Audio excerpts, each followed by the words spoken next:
Hey, you're Addison Brasil. Yeah, I am. Hi, random British guy. Didn't you write First Year at Grief Club, a gift from a friend who gets it? Yes, I did. Did my mom pay you to ask me that? No, I'm sorry for your loss, mate. Why don't you do a podcast to help people honor their grief? You know, you're not the first person to say that. You know what? Fine, I'll do it. But it has to be with my friends who get it. And it has to be for real people who get real life grief. Oh, and it absolutely has to be equal parts honor the journey and find the funny. What does that mean? I think you're about to find out. I'm Addison Brasil. Grief Club, the podcast starts now. Hey, Grief Club, and welcome back to another episode of Grief Club, the podcast, where, as you know, I take chapters from my book, First Year of Grief Club, a gift from a friend who gets it, and use them as launching points for deeper conversations. Speaking of which, this week's episode is inspired by week 12, which is another check-in week where I ask you to check in with yourself and your grief process and be radically honest about what's been working, what's not been working, and also approaching that with no judgment whatsoever. If you have not been doing it weekly, I want to remind you at this time that grief time is not linear. Your first year of Grief Club can take 6 weeks. It can take 6 years. It can take, I'm trying to think of another value of number, but I can't. And that's okay too, because I'm just going to honor that that's what's coming up. Anyway, for this check-in episode, I have an amazing conversation with Kyle Kittleson, who is a mental health host and huge advocate. But before we get started, I thought I would check back in with the guests we've had so far and give you some moments that I want you to remember and to also just be reminded of in times where when you're checking in with your grief and maybe you're struggling, they might be helpful. It can be a lot when we listen to these episodes and they're conversational and we lose nuggets. So here are some nuggets from our friends who get it on this season of Grief Club, the podcast so far. First up, I want to go back to one of my favorite people of all time, Mary Frances O'Connor, who is the author of The Grieving Brain. I want you to remember this moment that we shared with her. So for me, grief is the natural response to loss, to having had something that is not there now. And it's the noun, it's the wave that overtakes you. And I make a distinction then between grief and grieving. Grieving is the way that grief changes over time. It is a process, it's a verb.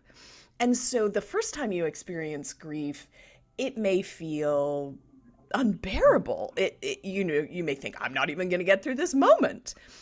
And over time, even if the grief feels exactly as terrible as it did in those first few days, weeks, and months, it also starts to feel familiar. And so we maybe change in how we build a life around the fact that we're a person who has grief.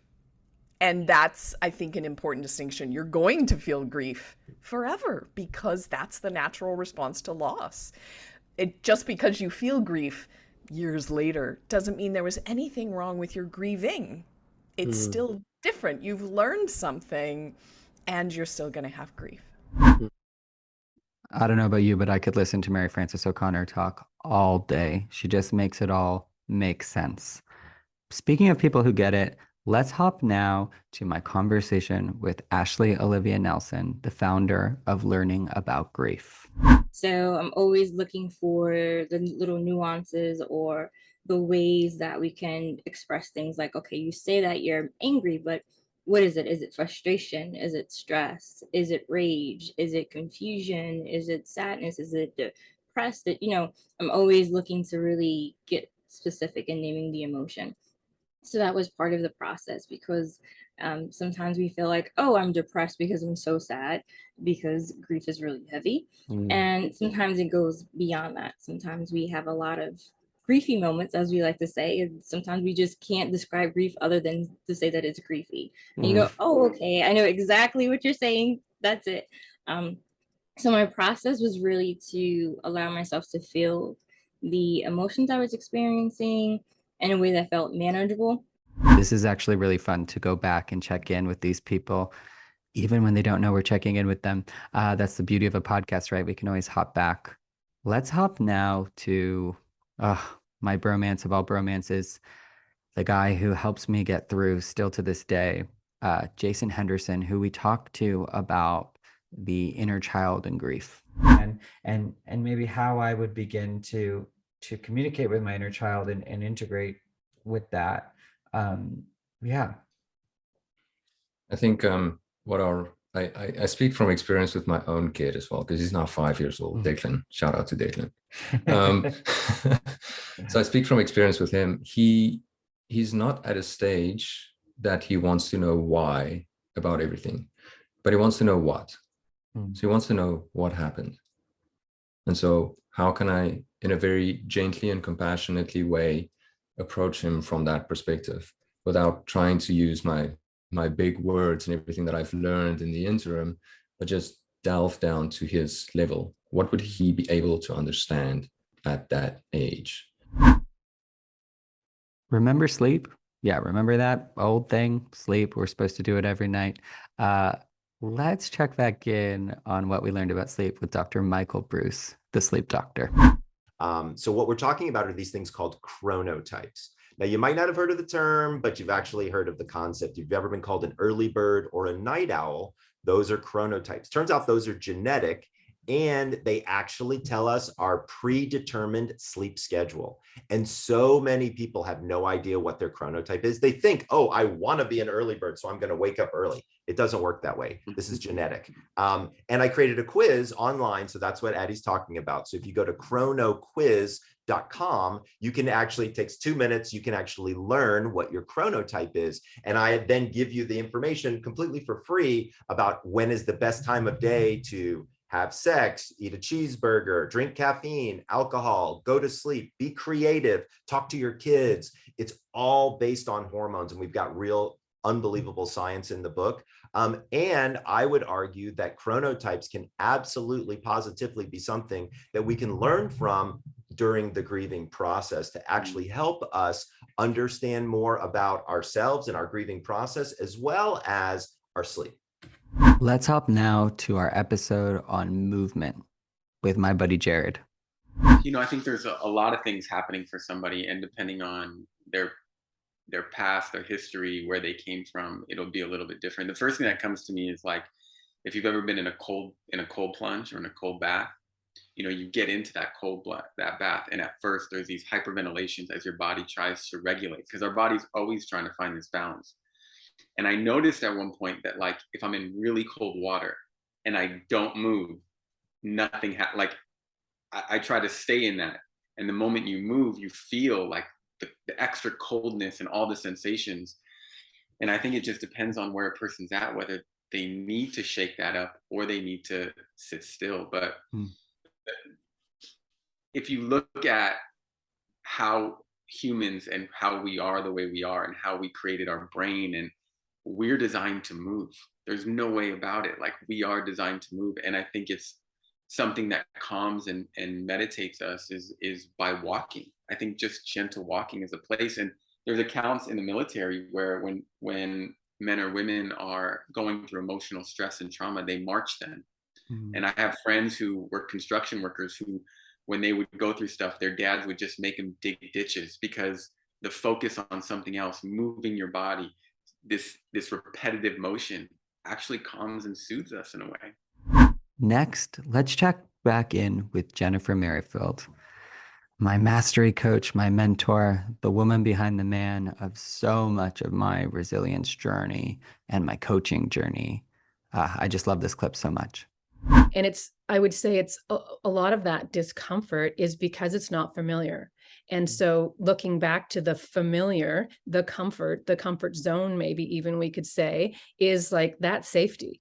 I know what that feels like. And sometimes we choose to feel like shit because it's safer and it's more comfortable. And the unfamiliar is the unknown. It's well, what is that? And can I be that? And do I still have this safety to go back here?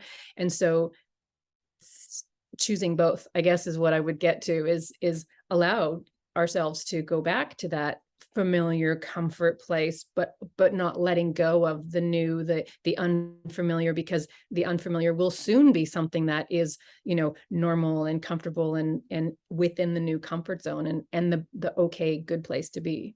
You had talked about in the past several times on other podcasts, and is that there's no finish line.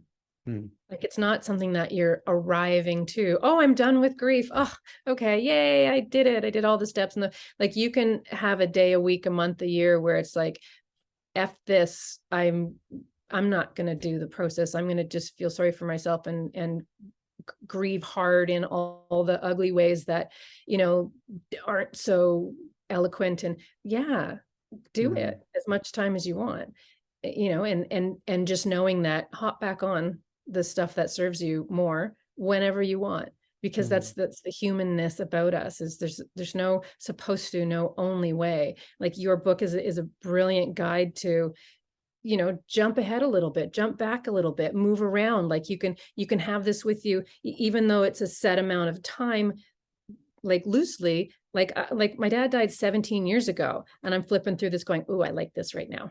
Yeah, I'm going to do this right now. This feels really good.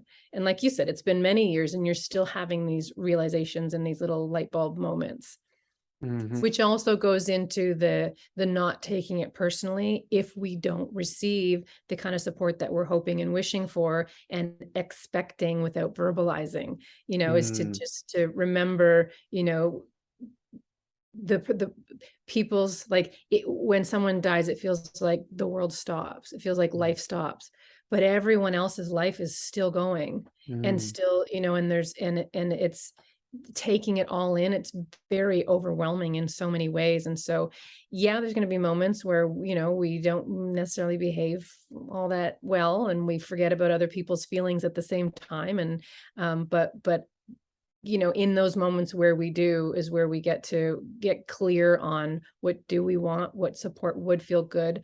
And can we see the loving sentiment beneath the, however, even if someone says one of those things that are like, did you just say that really?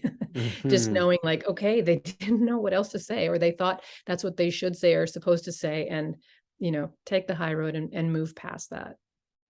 Speaking of women that I love and I trust with my own personal journey and check in with constantly, let's hop to the one and only Ashley Reed. It's that finality of the loss of the physical life and being. That's what everyone focuses on around grieving, I feel like, in modern society. The grief that I am struggling with more, that is going to be the bigger challenge for me, is not knowing him and having that relationship. And I have accepted that. Obviously, I've known that since 2008, as we've slowly been losing him. But even though I've accepted that, there is such sadness around the lack of that presence. That's the grief that you said that I think will just be with me. And that's okay, because I know that grief is love, right? Just like anger is love, grief is love. They're usually secondary emotions stemming from something deeper. And in this case, it's the loss of love that I had for my dad. And so I'm in the process, because I'm only a week in, I'm in the process of grieving the finality of his physical life, as I've been grieving the rest of him over the last, 8+ years when it got really intense. But there's a separate category of sadness that I'll carry and I'll almost honor, like you said, because it's that appreciation for the love that I didn't get to continue to share with him. And that's okay. Okay, serious check-in question. Have you been breathing? It comes up in almost every episode that this is the number one tool that people use to find their integrity, to return to wholeness in their grief process, or even just to stop themselves from harming others. That was a joke, of course. Let's hop to the guy, Pete Craig. Because remember, what's happening again is your grief on the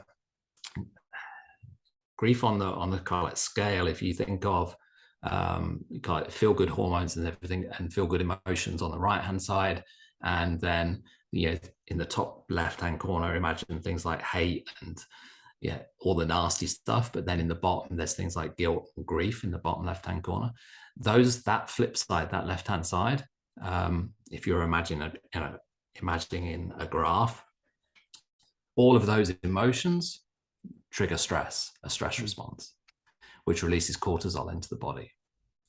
And cortisol stays in the body for quite a long time. So if you're constantly in one of those states, then you're constantly releasing stress into your body, which can have both an emotional, a mental, and eventually a physical, impact on you, which is why so often, you feel kind of like worn out, you feel tired, you feel like you have no energy.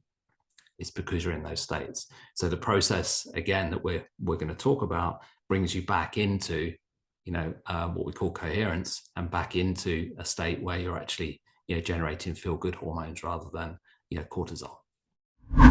Let's stick with our UK friends here, and let's spend a minute with Kayleigh O'Connor, founder of GoodGrief UK. Like, what does the word grief mean? How in an everyday way do you explain it in a couple sentences to somebody?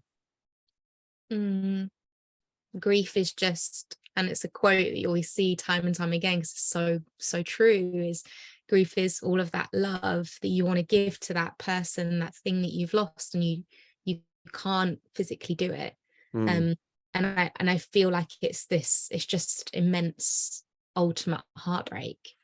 The other thing that comes to mind, and this is, for you and I who have gone on this kind of identity journey, and probably a lot of the listeners are on it and, trying to navigate, is for me 2 questions. It's like, who am I and where is home?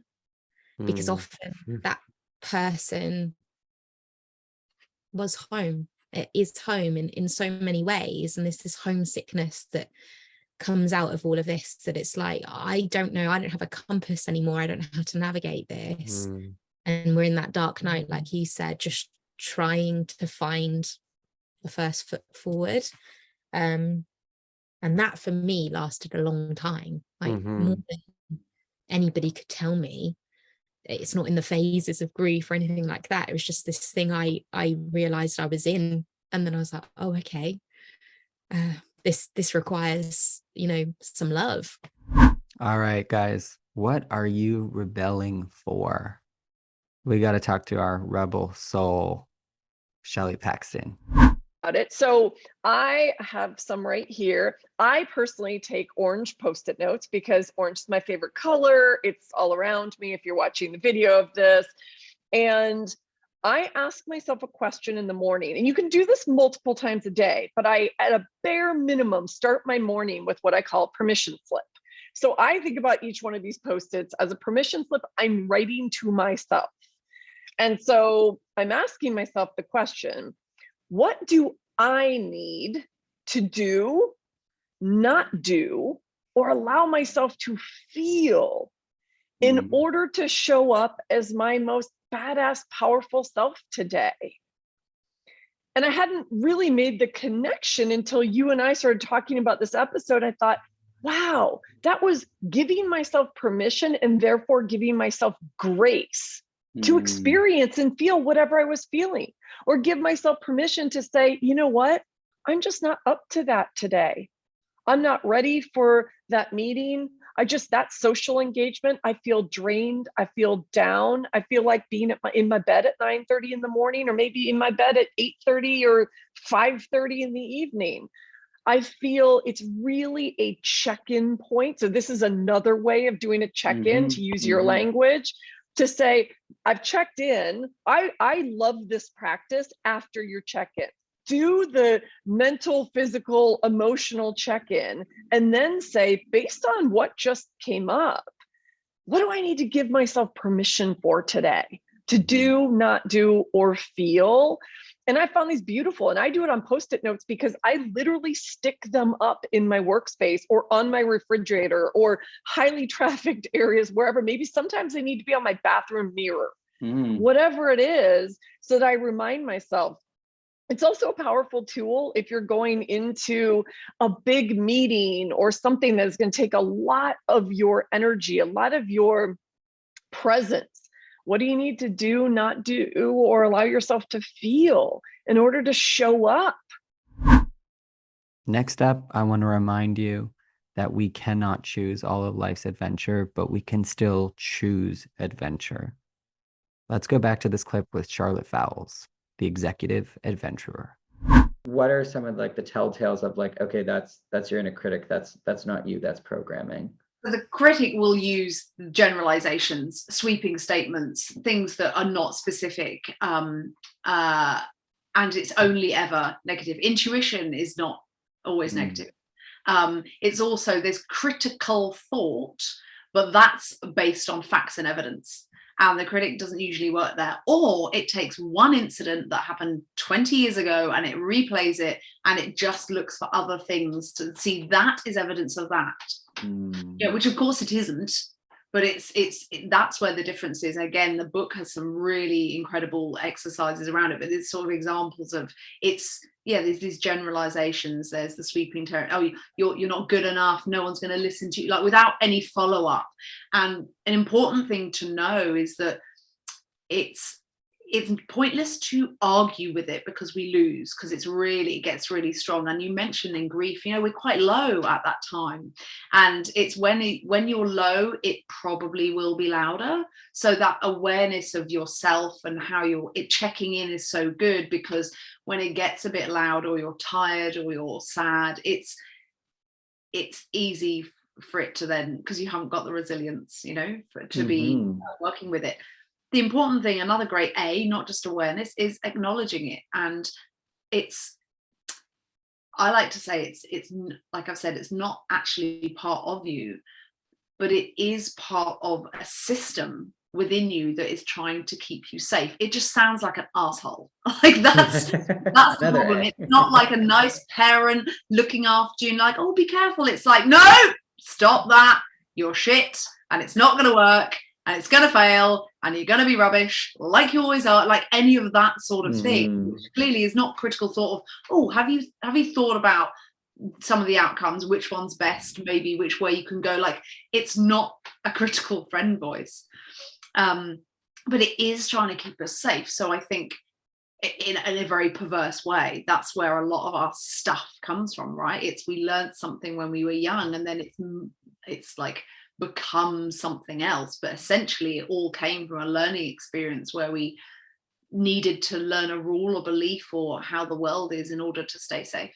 So with that in mind, it's really powerful if you hear it to acknowledge it. I understand what you're trying to do and I appreciate that, and that's not necessary right now. That's kind of the first place to start. How is your emotional potty training going?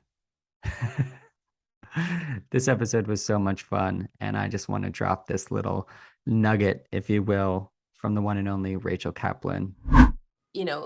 I was always gifted with helping people with their feelings, because one thing to know and something to look for the people listening in a therapist is if someone hasn't really had to go through hell and learn how to feel their pain, they're not going to be able to sit with you and yours in a meaningful way.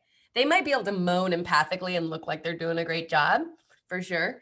It's a great job. Lots of people do it. But I think when looking for someone, and this is why you're so perfect in the role you're in and with the book, it's like you really want someone who's walked that path and who isn't going to be afraid of the experiences you're having while you walk that path. And anger is, I think, the most misunderstood emotion, even in the therapeutic world, because the way that it's talked about is often as something to be managed or something only that's layering over another experience. There's a lot of really wise people out there saying, your anger is really just covering your grief. And not to say that that's not true and that it isn't a layer cake of anger and grief, but anger it's one of the core basic primary human experiences. Like you can't get, if you look at colors, you can't get more basic than the 3 primary colors, right? And I look at emotions, there's 4 primary, 5 if you include happy, but 4 wounded, kind of like injured emotions that are just primary for everyone. And which means that they are valuable and important on their own.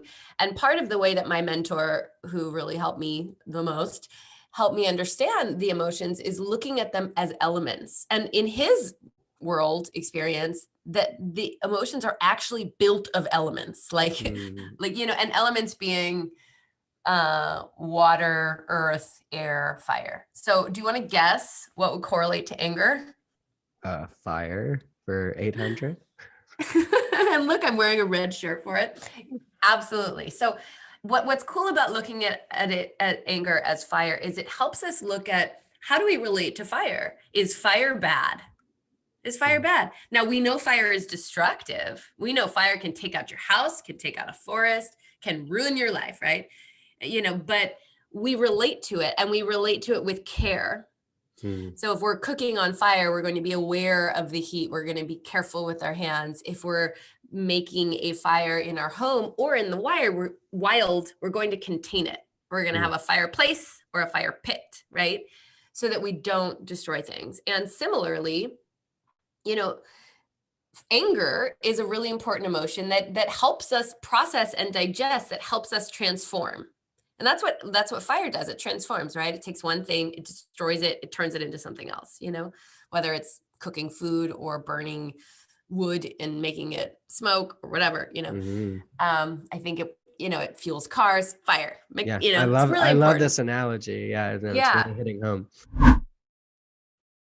Recently, we had a little birthday party for my book baby, which was a huge check-in for me, and also a really cool opportunity for me to check in with people that have now had the book for a year and can tell me how it's been going if they've been following linear time from when they first got it.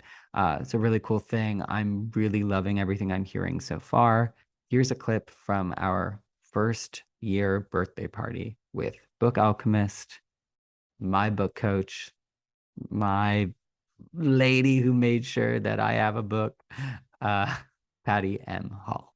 Sometimes I get myself into the busyness, and then even worse than the busyness, I look to others. So I've noticed that, back to this intention of letting things unfold, I've noticed that, and this is actually week 18 in your book, and I opened to that because this one's really pivotal for me, is that I can trick myself into, I use my intention to allow things to unfold as they should, but then the trick is I sneak over here and I ask somebody else for advice. I'll bring someone else in. Should I do it this way? And I'll start to measure against how somebody else is doing. I'll wonder, are my siblings doing the same way in their grief that I am this many years out? And then the other thing is having people around you to support you. Sometimes you allow that to start to be a measure of how you should do things. And I come back to this about your book all the time, is that many people have a lot of support in their grief and in their life day to day, but having support doesn't mean not doing it your own way. It's cushion, but it is not a thing to lean so far into that you don't do it your own way, because as you and I know, you set your intention to wholeheartedly approach your grief, to really do this thing, but you look for any way out of the pain. And one of my cheats has been to start to, over this period of time, to look to other people as a measure of whether or not I'm doing okay. All right, just for fun, I'm going to check in with the future. This is a clip from an upcoming episode with the one and only Dr. Mandy Letho. It's the common denominator that makes us all relate to one another, because nobody is exempt from grief. It became a head on legs, and life became so much easier to start to just function from the head up, just achieve. People pat you on the head for it. It's like, woohoo, I have figured out the Willy Wonka golden ticket to life. What I'm saying is that I had no awareness of what the deep inner work meant. I thought about it as something on a checklist. And now I look back at myself and I can give myself so much compassion. It was just like I was trying to barrel ahead with sort of detoxing myself of perfectionism, using perfectionism, which is what got me into burnout in the first place. And it's just a hilarious unfurling of experiences. Okay, time travel is just a little bit too fun. One more. Let's hop in with Cather Hammond, the writer of Hopeless. Yes. I want to touch on the hope monster quickly, because that's something, when the first conversation that we ever had and you shared about your hope monster, I didn't fully get it.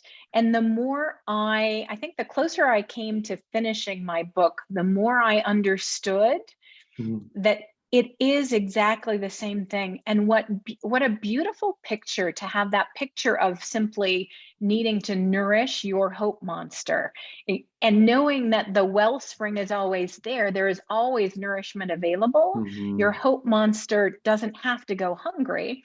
We simply need to feed it. Yeah. So. All right. We have checked in with all of our past guests. We've checked in with ourselves. Let's hop into a conversation with Kyle Kittleson. Enjoy. Today's episode is inspired by week 12, which is another check-in week. It is the third month in the book. And although grief doesn't run on linear time, I do just use this as a point for everyone to really look back at what they've been discovering with each of the experiments and decide what's working for them, what's serving them, what's not, and what's really helping them honor their journey. So I've invited a very special friend today to join us, mental health advocate and Med Circle host, Kyle Kittleson. Welcome. Thank you.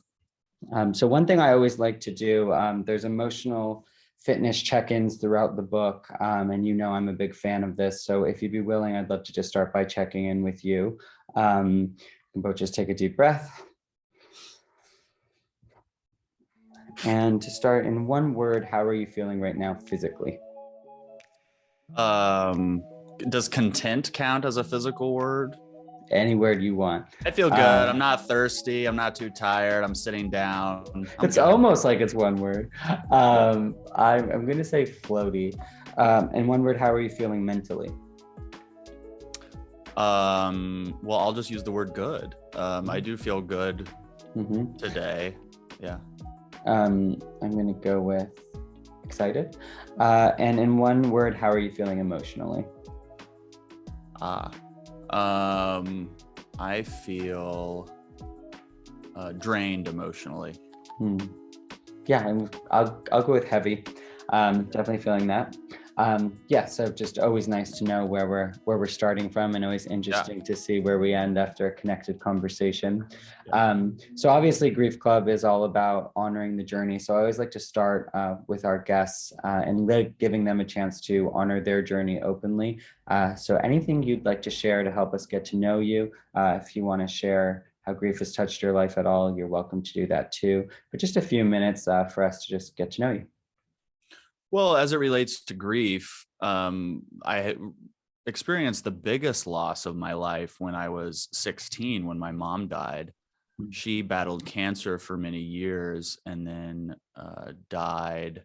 I don't really know the age she was when she died, but in her 40s. And, that was my number one person on the entire planet. It was the best relationship I had. It was the person I loved the most. No offense to my father. It was the person that I felt the most comfortable with. And growing up in my family, I had a really great childhood, but I certainly felt like my mom provided protection and safety, where a lot of my family, not to any fault of their own really, but I didn't feel that from them. I didn't feel necessarily like, here's somewhere I can go and I will be accepted and loved unconditionally. I think there were certainly conditions to it. So losing that was obviously devastating. And I recently was just talking to my brother, who's 3 years younger than me, about that. And we were talking about how when our mom died, how each of us handled it differently, how, his age, even though he's 3 years younger at 13, it certainly impacted him, but not in the same way it impacted me. And then a few months ago, our dad just had a bout in the hospital and we thought we were going to lose him, and we did not. And then that kind of brought all this stuff to the surface again of going, oh my gosh, everyone's going to die. I'm going to die. You're going to die. The person listening to this is going to die. Everyone they know is going to die. They might die after them, but they're all going to die. And it's just like, God, okay. All right. Everyone's going to die. I remember this now, Yeah, it can be very, very overwhelming to get that reminder. I feel you there. Oh, wow. My heart sank. as you started talking there, and I was like, oh, I was kind of hoping this might be an easy one, but the truth is there are never easy ones because we're also touched by grief in a different way. So give us an idea of what life looks like today.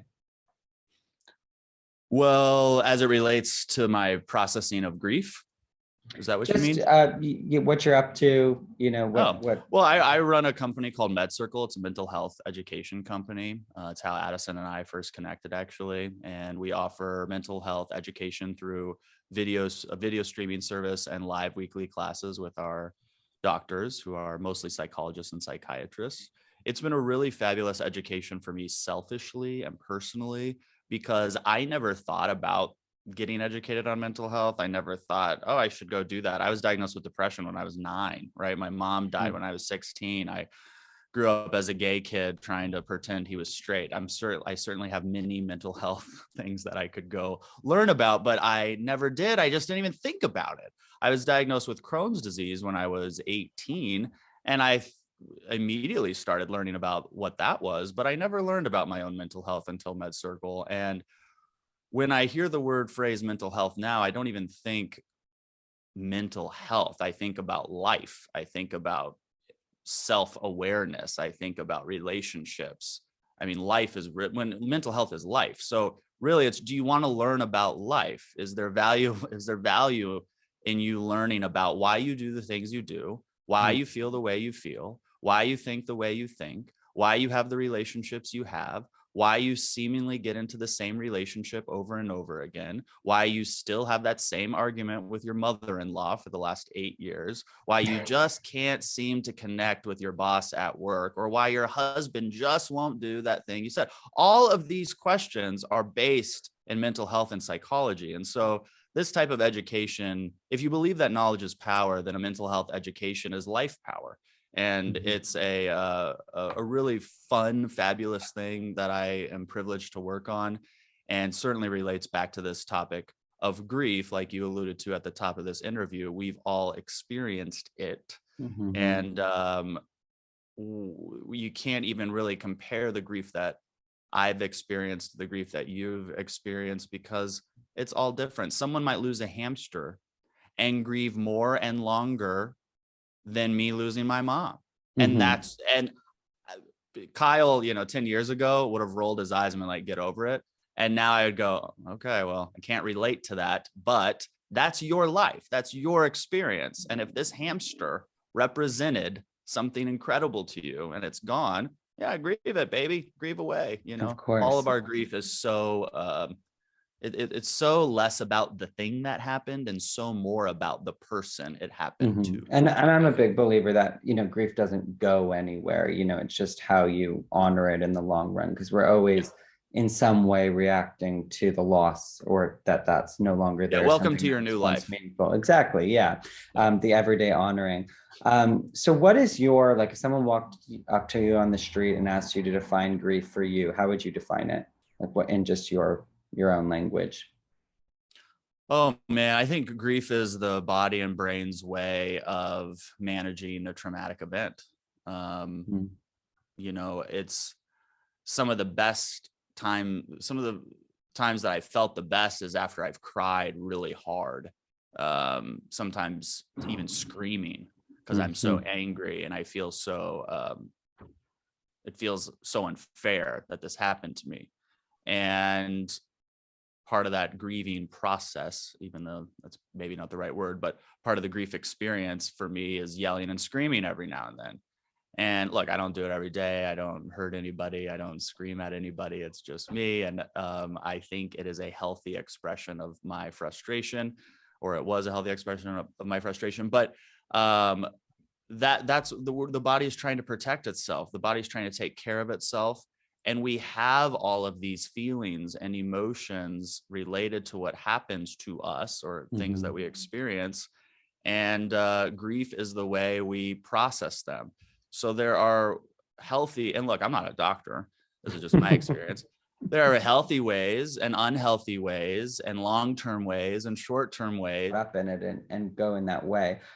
So you are really interesting. And the reason I wanted to have you on is because you have been in a similar position to me, where you've, like you said, had the privilege of just hosting and listening to so many experts in mental health, like hearing about so many actionable tools and modalities, and just pretty much like, you know, you've gotten to sit in the brain hub of today's mental health with some of the coolest people over there. And I just wonder, like, what's really, you know, if someone's building like a true resilience toolkit in their grief, and you know, this, people get caught up in it being about grief, but I always say, like, it's the same as any other mental health toolkit. You're just, you know, dealing with that in that way.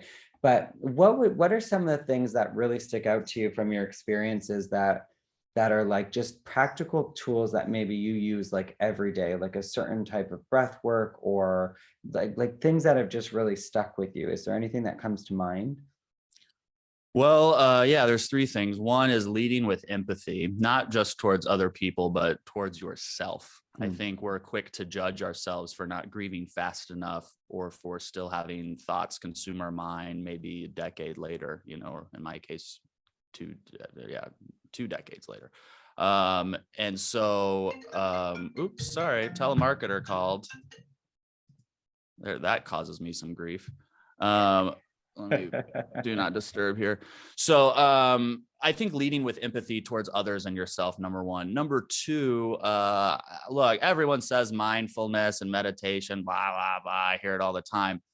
Dr. Ramani, a clinical psychologist that I work with at Med Circle, she gave me a great way to kind of hack this, where, because I'm not going to meditate an hour in the day or two or a half hour even. I'm not even going to sit down to meditate. I'm just not going to do it. But I wash my hands multiple times a day. So those are my meditation times. And all I do during those washing hand times is I'm 100% present. I'm not thinking about where I'm going next, what's next, what just happened. I'm focusing on the feeling of the water, the scent of the soap, the texture on my hands. When I'm drying my hands, I feel like, you know, that wind, the air hit your clean hand and kind of the chill that comes with it. And it probably lasts 30 seconds. And I'm all in on that 30 seconds. But there are these little intensive brain breaks, mindful, present moments that really make a difference in my life.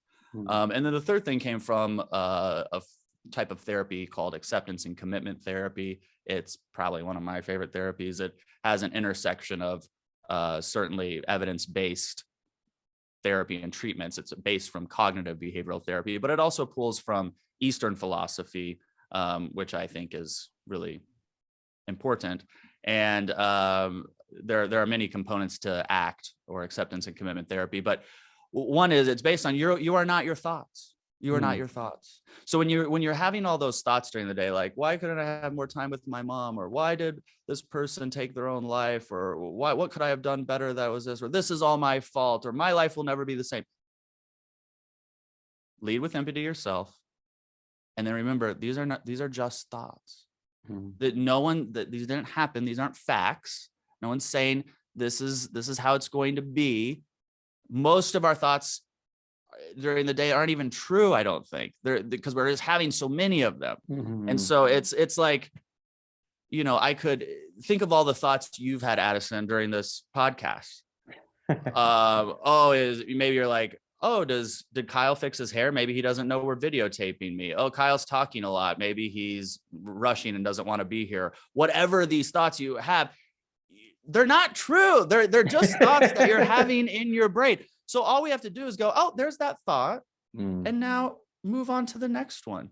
And the mindfulness helps with that. We have a great series on ACT. If you go to, I'm not trying to promote Med Circle, but this is where the series is. If you go to medcircle.com, you can search for acceptance and commitment therapy, or we have a very robust YouTube channel, more than 1 million subs, millions of views a month. You can go to YouTube and Google, or YouTube Med Circle, and we have some ACT videos on that. But I think it's a fabulous tool to use. Just remember, you're not your thoughts. Yeah. So take me back to number one. Just walk me through like a little, like I think it can go over some people's heads. And I know if you've been practicing it for a long time, like I say certain things and people are like, what are you talking about? But when you say like lead with empathy, especially with yourself, what does that really look like when you're first starting to break it down?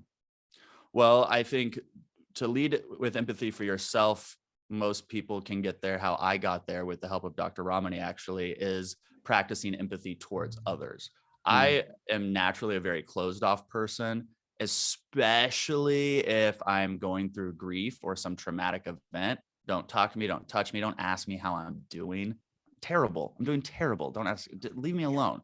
Okay. So that's just my personality type. And so I have practiced over the years being empathic with people I don't know. So back when we could travel, I got on a plane. If someone's Mr. Chatty next to me, I'm all in. Let me listen. Let me nod. Let me be the sounding board that you need in your life in this moment.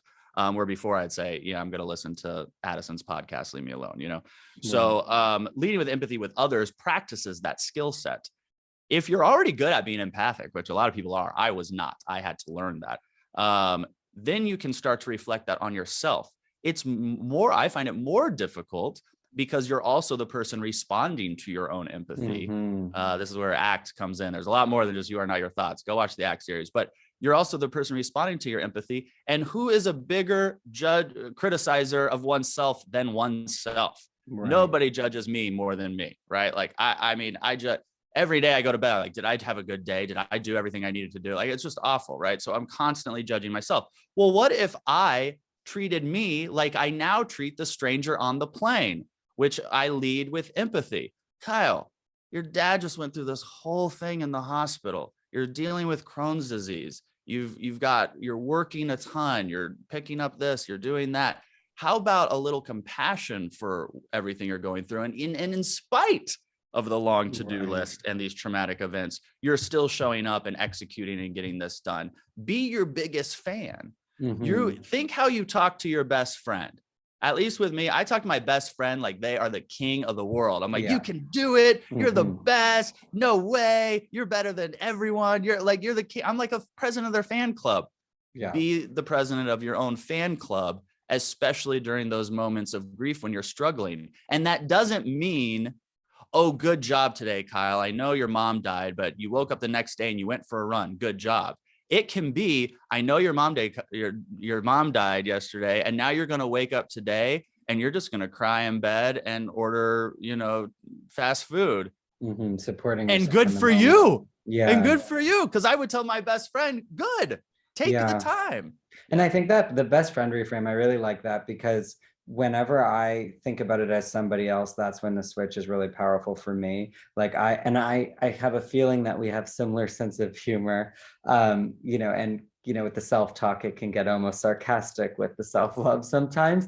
And that's, that's how it's fun for me. But, I do have a way to like break it up and kind of find the funny in those moments is to like, I literally will be like, Addison, like my best friend, Jenny, I'm like, you would never say that to Jenny. Like you would never say that. And you would never think that if she did the exact same thing that's about right. her, so it is like a good little checkpoint. I wonder, because like the theme of the week is checking in. So for you, because, and this happens, I mean, when you're going through a grief process, whenever something traumatic happens or something new happens, that's kind of when we're like reaching out for as much new information of, how do I get rid of this? How do I fix this? And, we have to learn the long lesson that it's just honoring. But you've obviously picked up so much along the way. When you're kind of like, do you have checkpoints where you realize like, oh, like, that one thing from ACT was really helping, or that one, breath work thing someone taught me, and I haven't done it in 2 years. Like, do you have like sort of check-ins with yourself like that? Or what's that look like when you're kind of like, do you go back and kind of comb through? Well, I think the check-ins are just moments of mindfulness. So certainly I check in with myself all the time. And I think where I've actually started to learn to check in with myself more is, before I participate in kind of anything. For like this podcast, I have a dinner tonight with friends, but I'll even check in with myself before I have a glass of wine. This is something I don't have any substance use issues, fortunately, but that doesn't mean I still want to know why I'm drinking the wine. Yeah. Like, am I pouring this wine? Little, only drink to celebrate, never drink to make it better. So I always hear that like right before I go to get, so it's like, are you elevating or are you escaping? Yeah. Are you? So Yeah. no, that's a great, honestly, that is a great moment to check. And I even talk about that in the book, like conscious consumption, even when you're turning on Netflix or it's asking, are you still Yes. watching? Like That's that's right. also a, hey, let's check in here. Is this, one of the things in your resilience toolkit, or is this just like you're totally, Yeah.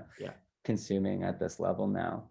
No, yeah, that's very helpful. And yeah, I wonder, like, if I were to ask you, and maybe the answer is nothing, but like, I know that there's a lot of things that I've learned along the way that were extremely helpful. And yes, like they were maybe more helpful when I really needed them. But then like I'll think about random things later, or we'll talk and it'll remind me of a conversation we had. And it was like, oh yeah, what was that thing?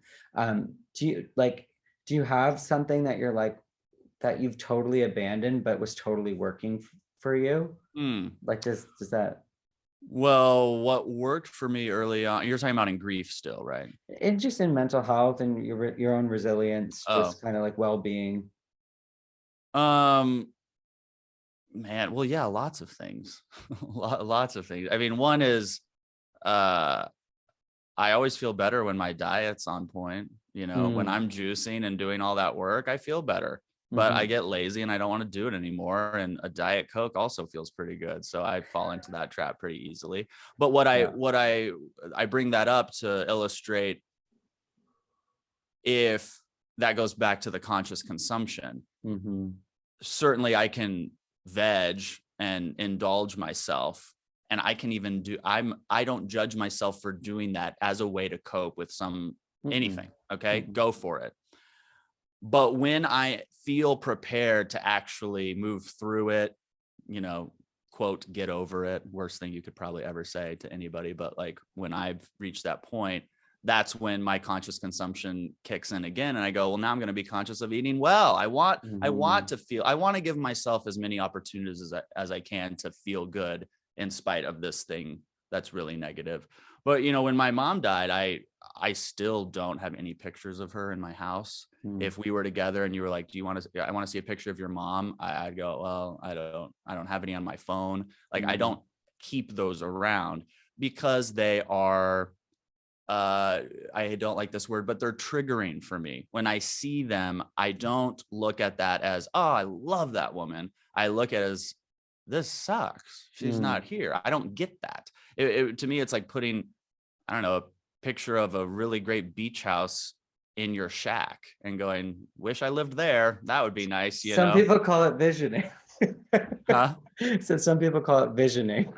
Yeah, well, yeah, right. maybe that was a bad example, but I just can't do it. And, I asked a therapist, a med circle doctor, a psychiatrist, actually, Dr. Lamb, I said, do you think that's means I haven't dealt with her death appropriately? The fact that these images I find triggering.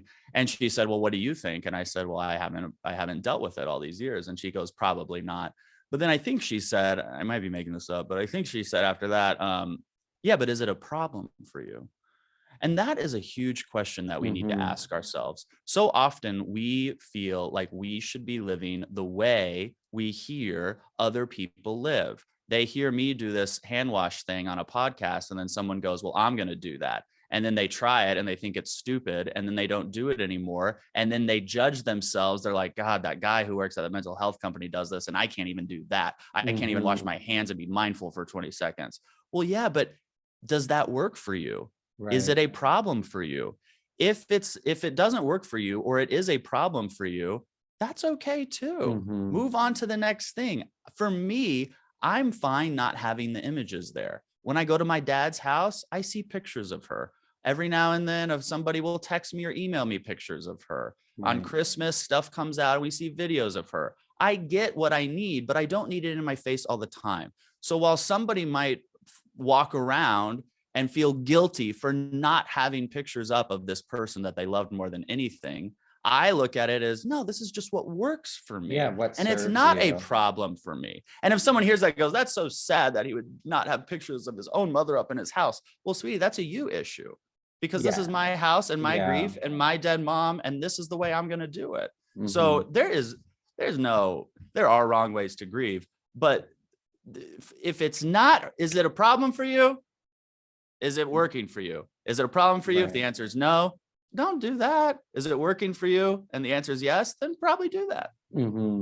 And also, I think it's such like going back to your first point of like leading all of that conversation with empathy, with compassion and kindness for yourself. It's like, even if the washing hands things, like even if it made you feel silly and you quit, if it worked for you, then go back to it. Like there's there's no weirdness in like reapproaching things. And that's the other thing I found too. Some tools, it was just too early in the journey for me. Like you said, like if you're really still in that ice cream, Netflix, like I'm in bed phase, then you could be handed like all the greatest tricks and tools in the world for your mental health, but it's just like you're not there yet. So it's a good thing too when checking into, like, I guess, go back as well and be like, what's been offered to me that I wasn't ready for yet, but I might be now.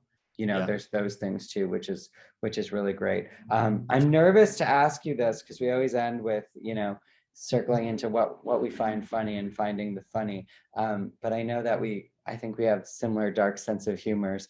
Right.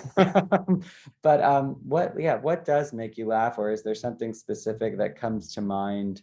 It can be death related, it doesn't have to be, but how does well, I remember one time I was in LA, and when I lived there, and I went to this comedy show, and it was like an amateur comedy night, and this woman goes up there.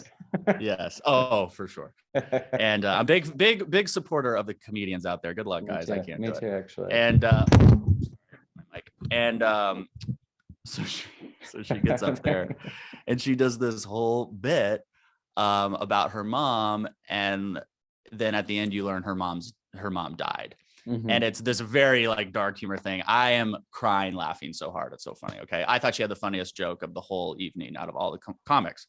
So I go find her afterwards and I say, and there were a ton of comics. I'm like, were you the one who did the joke about your mom?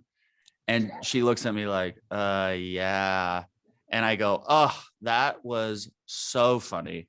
And she goes, is your mom dead? And I go, yeah. And she goes, only people with dead moms think that joke is funny. Yeah. And I go, that is a very unique observation she made, because it is true.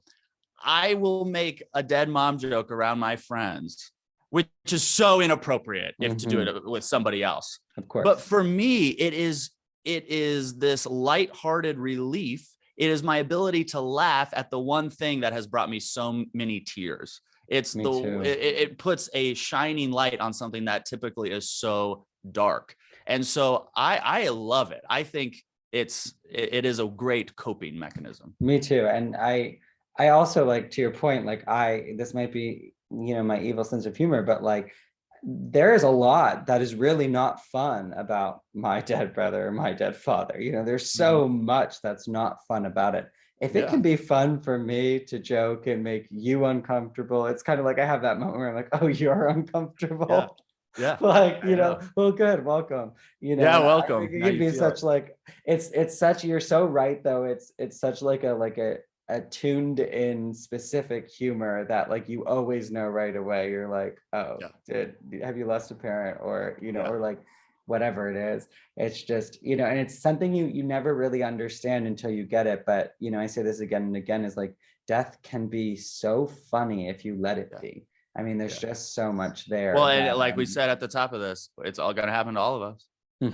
It's not some unique thing that only a few get to experience. Every single person experiences it. And I laugh nervously when you say that. It's just talking in facts is helpful for me, know. And but I will say, on this dead parent conversation, the people in my life who have lost a parent later have reached out when their parents die, because they know that I went through that. And most, if not all of them, have all alluded to the fact that they think their parent dying as an adult was easier than my experience of losing a parent as a teenager. And while, again, I think the individual is really, every case is so unique. It's specific to the relationship too. Oh yeah, for sure. Yeah, I'm sure some people, honestly, this is morbid, but some people lost a parent and think good. that person was a terrible person in my life, and my life is less stressful now. And that is true. Like, not everybody has to be celebrated just because you die. If you were I don't know if I can cuss here, but if you were a bad person, maybe I'm not going to celebrate your life. But anyway, so, but I would tell people that don't fall into the trap of grief comparison. It's not helpful. And two, don't ever think, well, because that guy on that podcast lost his mom when he was 16, I should be able to get over my mom because I'm 42. No. If I would almost make the argument that you have lived most of your life with this person in it. I have lived most of my life without this person. So I am more accustomed to not having a mother now than somebody who loses their parent when they're 60. You're going to have a huge shift. It will take, I think, even more work to adjust to this new life because you've lived so much of your life with this person in it who's no longer around. Right. And there's, it's actually on my favorite podcast, Tig and Cheryl, True Stories, where they talk about Tig, like Tig Notaro? Yeah. Have you ever listened to Tig and Cheryl? They try to talk about a documentary every week, but they do everything but like with things that are like literally Googleable or things that are totally not, they just have this thing where they throw away and say, there's no way to know. And I just feel like it's so specific. Like, it's so great for like, things that don't really matter to go to yourself, like, there's no way to know. And then also things like grief comparison, like, there's no way to know, like, and it's like, there's no way to know. People, you have even the ruminating about like, what did they feel, or should I have done this, or did they die angry? And it's like, there's no way to know. And it's just this, like, my way of just like totally. And then there's like funny things where I'm like, I wonder, I can't remember what year my dad was born. And it's like, there's no way to know. But like, I could just text my uncle or check the death certificate. But like, like it's just like such a freeing thing to like, whenever, and like, they are weeks in the book, which we'll highlight on this podcast, like no comparing for a week, see how it changes your life, no competing. Like, grief competition it's not conscious, but it's so real. Like, there can be so much of that where you kind of feel like you're competing with the people who have also lost for like, no, it's real. It's a real thing. Have you talked about the intersection of grief and responsibility? And I'll even put some more clarity on that, because in some ways I had if someone was going to die, I had a nice runway. We saw it coming for 3 years. That part sucked because you don't want to see anyone you love essentially being tortured for 3 years. But you see it coming. I got to drive to the hospital. I got to say goodbye to her. And it was not my fault that she died of cancer. However, there are people out there who might have a child who they didn't bring in the child quick enough to get a diagnosis. And they think, oh, if I would have been more on top of this, then I could have saved my child. Or if I would have noticed these signs earlier, I would have been able to save my spouse, or whatever this is. There's a feeling of responsibility with the death. And again, I'm not a mental health professional, so I don't know this. I'm just theorizing.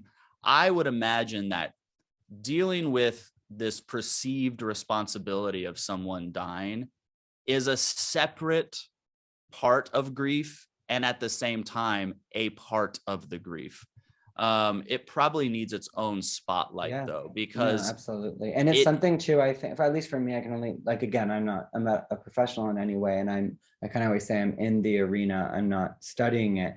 But for me, that was something that couldn't even be touched till much later. I mean, as someone, like, I lost my dad to suicide, and I was kind of the only one taking responsibility for him. So it was all lined up for me to have all the feelings you're talking about. Yeah. And in a sense I did. And then there was a point where there, and I just talked about this recently, I can't even remember if it was on my podcast or someone else's, but where there becomes that sense of a healthy responsibility where you're able to balance it and go, I feel the right amount of those feelings. It's not where it's not where it's, like you said, it's not becoming a problem, and it's not that it's not serving me anymore, but it's like, I'm also a son who has certain feelings and wishes I could have done certain things, and that's part of what makes me me. And whoever you lost would know that, they would know that if that's, the way it was. So I totally it really resonates for me, and I think it resonates for a lot of people. And I think that's something fun that our brain tries to do really early is bring that up, that sort of what if, the responsibility, the ruminating, because it's trying to keep you from dealing with the like feeling in your chest that like feels like it's breaking you from the inside out. So it's like weirdly trying to protect us, but it also is a stressor and a lot to even think about or put your head around too early. So it's that thing which I'm sure you've heard someone say before, but like being responsible is being response-able. And so are you able to respond to it? And if it's becoming something where it's really, you know, I can't think of this word right now. My grief brain will not let me. What is the word when what I'm trying to say, when you can't, not function, but like when it's really, God, affecting your ability to do daily life, I guess, is the long way of saying it. But there is a word for that. Okay. And we will wake up in the middle of the night. Yeah, saying, I know. I'll I'm text sure. you later. I go, this is the word. But yeah, I think that's a great way too, to like kind of bring it full circle, is there's that intersection is so important too, whenever you're checking in with yourself, you know, that responsibility idea of going back to that, and whether it's literal around the death or just like, you know, in your existence since, that's definitely something that's right there. Yeah, let's wrap this up. Where can people find you if you want to be found? Yeah, of course I want to be found. And I'll say one thing. Last year when MedCircle did Mental Health Month, which is in May every year, if you don't know, we really put the focus on patients. And so we interviewed a lot of patients, not experts, but patients who had dealt with mental health challenges in their life. And the reoccurring thing they said that helped them more than anything, more than meds, more than therapy, more than anything, was understanding what it was they were going through, number one. And then number two, finding the right community and support, because your really good girlfriend might be great for sushi, lunches, but she might not be fabulous to sit on a couch and cry with you. So you've got to find those right support people, and they don't have to be in person. They can be online. The online support communities can be really fabulous. And just one more thing on grief, and then I'll tell you where I can find me. I think the worst thing anyone can possibly experience in their life, and I know I'm doing I'm grief comparison, the thing I said don't do, but it's a parent losing a child. I can't imagine. I can't imagine. And the parents I talk to and the doctors I've talked to, they say the same thing. They go, you don't get over it. It becomes more tolerable. Your life goes on. You have happy moments. You have times where you're content, but it's never the same. It's never the same. And the acceptance of that, I think, can be a very healing process. MedCircle has 2 great series on grief, how to work through grief. And then we have another series on supporting a loved one through loss. Amazing. And this can be loss of job, spouse, friend, pet, anything. Okay. So those are available on medcircle.com or watch.medcircle.com or on the MedCircle app. They're a great series. They're with a triple board certified forensic and neuropsychologist, Dr. Judy Ho. You can find me at Kyle Kittleson, or just go to MedCircle. I'm there as well, or kylekittleson.com. And that's it. Thanks for having me, Addison. Let's check out. What's one word for how you're feeling right now overall? Oh, well, now I feel energized. Ooh, look what I did. It's weird. It always happens. Everybody comes on for the grief podcast feeling like dreary and emotional. I know. I was like, okay. Why was this fun? And I'm like, because I'm sick. I hope that's for anybody listening too, that it does feel that way, and that whoever's listening is checking out as well.